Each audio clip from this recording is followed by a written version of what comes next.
Bonjour, c'est Franck Salaberry de Vabi, votre ami basque dans l'immobilier. Et je voulais faire un petit point de quelques minutes sur les documents et les étapes d'une vente.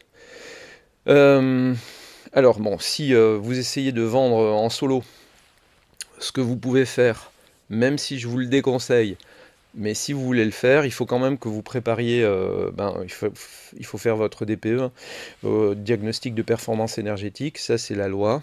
Donc avant de vendre, vous faites venir un technicien qui va faire un DPE, donc il va donner, ça vaut à peu près 250 euros pour un appartement, 400 à 500 euros pour une maison en fonction des superficies, hein. Voilà, et donc il va faire un tour de votre maison, il va vérifier l'installation électrique, tout ce qui est isolation, évidemment le plomb, l'amiante, voilà, et il va vous faire un diagnostic et il va attribuer une lettre, enfin deux lettres, à votre habitat. Et donc vous serez très bien classé A, B, C, ça c'est bien. A, ça veut dire que votre bien produit de l'énergie. B, ça veut dire qu'il est neutre.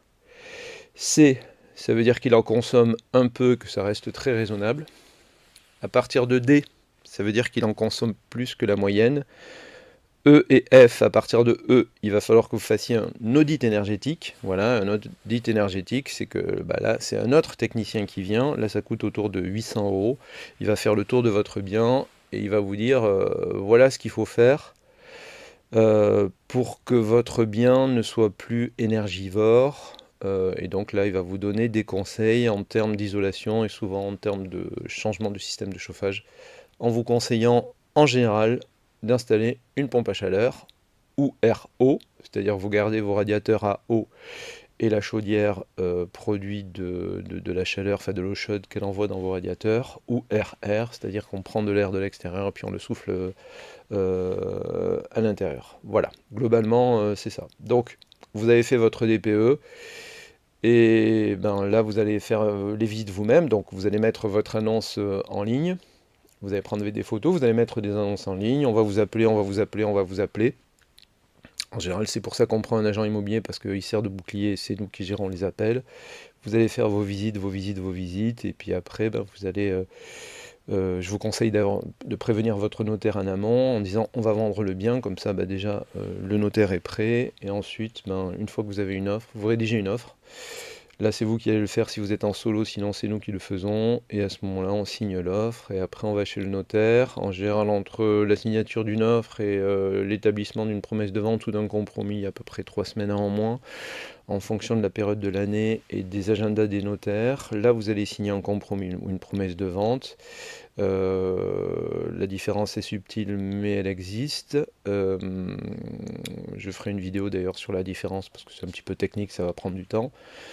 À partir de là, il y a 10 jours de rétractation, c'est-à-dire qu'une fois que votre acheteur a signé le compromis ou la promesse de vente, il a 10 jours pour dire, pour maintenir son achat ou pour dire finalement j'achète pas sans pénalité. Au-delà de ces 10 jours, il a une pénalité de 10%.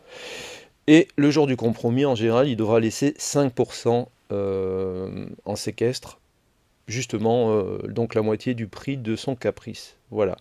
Et en général, après, il y a 2 mois, 2 à 3 mois. S'il dispose de l'argent en cash, au bout de 2 mois, vous pouvez faire l'acte définitif.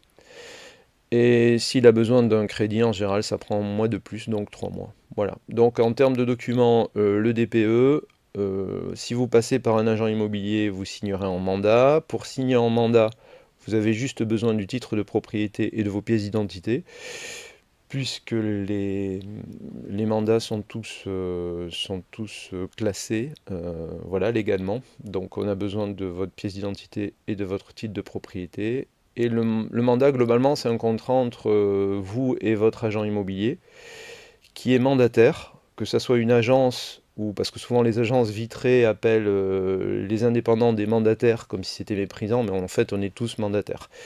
Le vendeur étant mandant, et donc le mandant signe en mandat au mandataire et qui lui donne l'autorisation de le représenter. Voilà.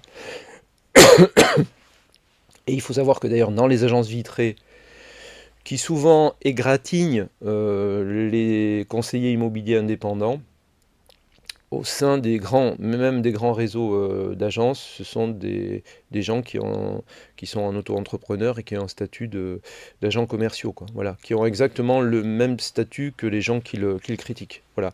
C'est important de le dire et je le dis absolument sans méchanceté parce que chez Vabi, votre ami basque dans l'immobilier, nous on a adossé un réseau de mandataires qui s'appelle Efficity, qu'on a choisi parce que, à notre sens, c'est le plus sérieux, en tout cas le plus agréable. Ça ne veut pas dire que les autres ne le sont pas, mais nous, en tout cas, c'est le choix qu'on a fait. Et on travaille avec toutes les agences sérieuses du Pays Basque, parce que moi, je ne fais aucune différence entre les professionnels classiques. Il y a de très grands professionnels dans les agences immobilières.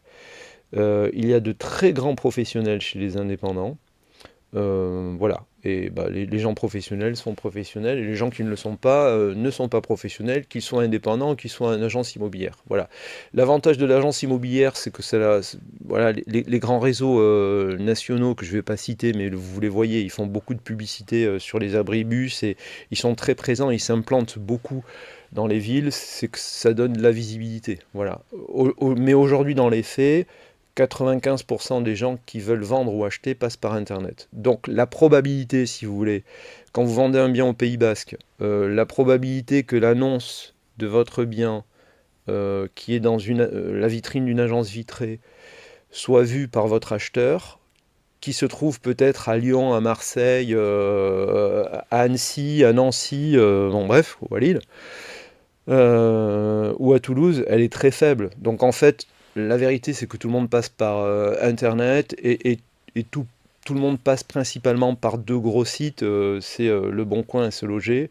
Après, il y a des sites comme Bien d'ici, enfin d'autres bien là, ou le Figaro Immobilier, mais nous on diffuse massivement sur tous les sites, donc on voit bien ce qui fonctionne le mieux, et globalement 70% viennent de Se Loger ou de Le Bon Coin, y compris d'ailleurs pour les biens de luxe, quoi. Souvent, moi j'ai des clients.